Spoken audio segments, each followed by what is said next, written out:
You talk about spraying it on your fruits and vegetables. We actually have some agricultural products derived from the plant-derived minerals that are great for home and garden. We know you put more minerals in the soil, you get better tasting fruits and vegetables. You put more minerals in with ours, you can spray it directly on the plants if you dilute it, and it'll absorb through the leaves. They call it foliar application. But we get better tasting fruits and vegetables. In fact, I had one of our leaders, Nephi, who's been using one of our commercial grade agriculture products called Youngevity FM. His tomato plants are over 6 feet tall right now. And the tomatoes there, we talked about nutritionally dense tomatoes that sink in water versus those that are nutritionally deficient that are going to float. Yeah, he's getting heavy tomatoes that taste good. And when farmers sell their produce, they typically sell it by the ton. And so when you have more nutritionally dense, they're actually seeing, some of the farmers that have worked with one of our agriculture specialists, Marvin Ropp, they did 3 applications and at about $3 an acre for the application, so $9, and it increased their profitability $200 an acre with their crop that year. Makes sense to me. And I remember when we first started to work with this, and I came and did some lectures with you in Japan, and you introduced me to a strawberry grower, and that he was struggling before he started to use the minerals taking care of his family, because in Japan their farms are much smaller than ours. Their farms are a quarter acre is a nice farm in Japan. Maybe 1 or 2 acres is considered a large in my mind. If you don't get top dollar for your fruit or vegetable or your product that you're growing, you struggle. And tell us a little bit about what happened after he started to use the minerals on his strawberries. He was taking his produce to the farmer's market, right?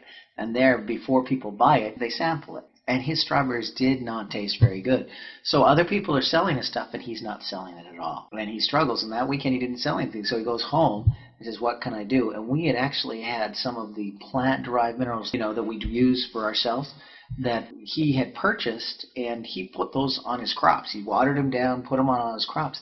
And by the next time the farmer's market came, within 1 week, his crops tasted so much better that he sold out in a weekend of all of his strawberries. That kind of started a boom of using minerals in agriculture in Japan. And they find that just like our bodies, when we're healthier, we're more resistant to bugs and diseases.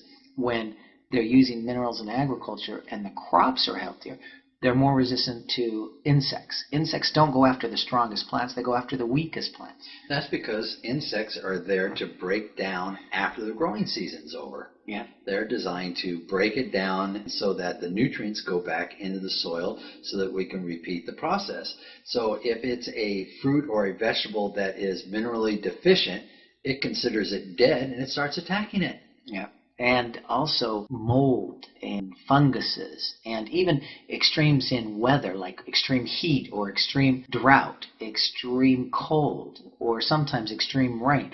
All of those things that typically would damage the crops are more resilient to it. In those extreme situations, it's almost like an insurance policy by putting extra minerals in the soil. We use the Bloomin Minerals or the plant-derived minerals that you can water down.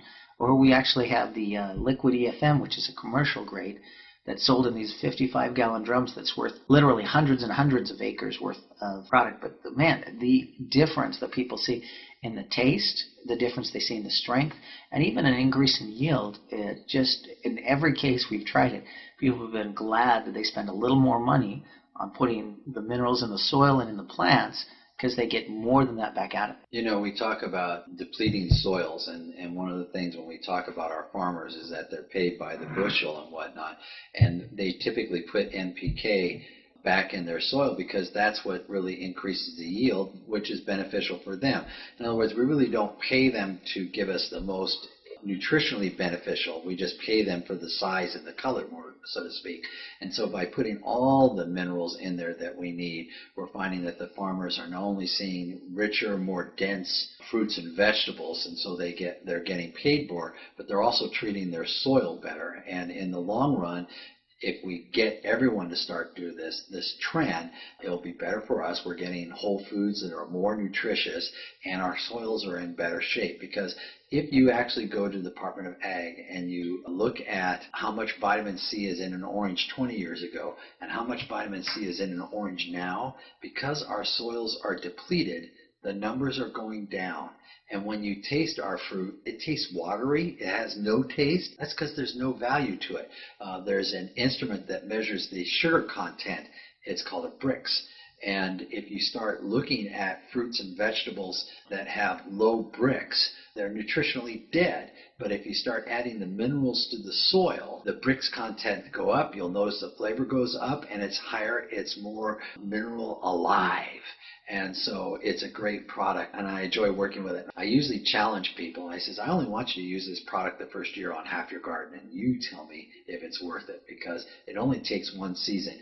Now, Roxanne and I, we usually incorporate it twice a year, if not three, at least the Bloomin Minerals in the soil. The beginning of the growing season, we put it on there, and then in the fall, after the growing season, we put it in the soil, turn it over, and then we bake it by putting plastic over our soil to get it ready for the next year. And then when we plant it in the spring, we basically put it on top so that when the watering takes place, it takes the minerals down into the roots. So fall, we incorporate it into the soil. Spring, we put it on top, and we treat it twice a year, and then we spray once a year. But we absolutely love it.